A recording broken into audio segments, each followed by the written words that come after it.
Qarabağ Azərbaycandır. Qarabağ qalxır. Bayraq səma xalq ayaqdadır. Hər döyüntü bir addımdır zəfərin. Səngəllərdə izlər qaldı, addım addım tarix yazdı. Torpaq danışır indi, səsi dağdan gəlir. Azadlıq yenə ulduz, yenə ay, bu bayraq sönməz heç zaman. Qarabağ mənim nəfəsim, canımda döyünür inan. Əskərin ayaq səsi bit kimi vurur yerə, gözlər dolur qürurla, səma rənglənir qana. Bu torpaq alınmazdı, dedilər biz aldıq. Edem klan səslənir, yüksəlir bu torpaqdan. Anadır arzulara hər zaman Qarabağ, danışan dil dodağım Tarkaman. Qarabağ, Qarabağ, can Qarabağ, ana yurdum, anadır arzulara hər zaman Qarabağ, danışan dil dodağım Tarkaman. Qarabağ,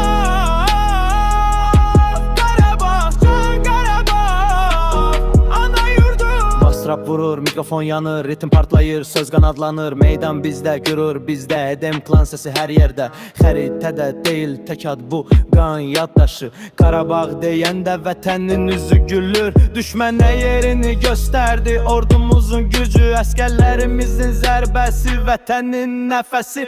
44 günlük zəfər çələngi yazdı tarixi, sildi züllümü bir dəfəlik. Bu səs gəlir Şuşadan, Laçından, Zəngilandan. Edem klan səslənir bütün Azərbaycandan. Anadır arzulara hər zaman Qarabağ, danışan dil dodağım Tarkaman. Qarabağ, Qarabağ, can Qarabağ, ana yurdum, anadır arzulara hər zaman Qarabağ, danışan dil dodağım Tarkaman. Qarabağ, Qarabağ, can Qarabağ, ana yurdum. Gecənin qaranlığında parlayır işıq, əskərimin baxışı qələbəyə açıq. Əlimdə mikrofon, dilimdə dua, bu rap bir silahdır. Sözlərim ateşə bənzər. Savalan Bakıdır, Şuşa, Xocalı. Bu adlar bir not kimi yazılıb tarıma.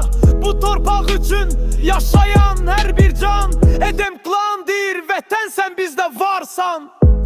Bas susmur səs sən kimi, hər ürəkdə bu qürur bitmir. Bayraq dalğalanır, bu bizim zəfər. Edem klan səslənir, əbədi şərəf. Qarabağ,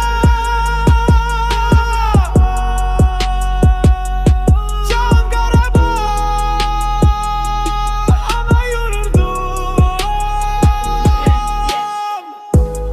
Edem klan təqdimatında, qələbə ritmində, Qarabağ Azərbaycandır.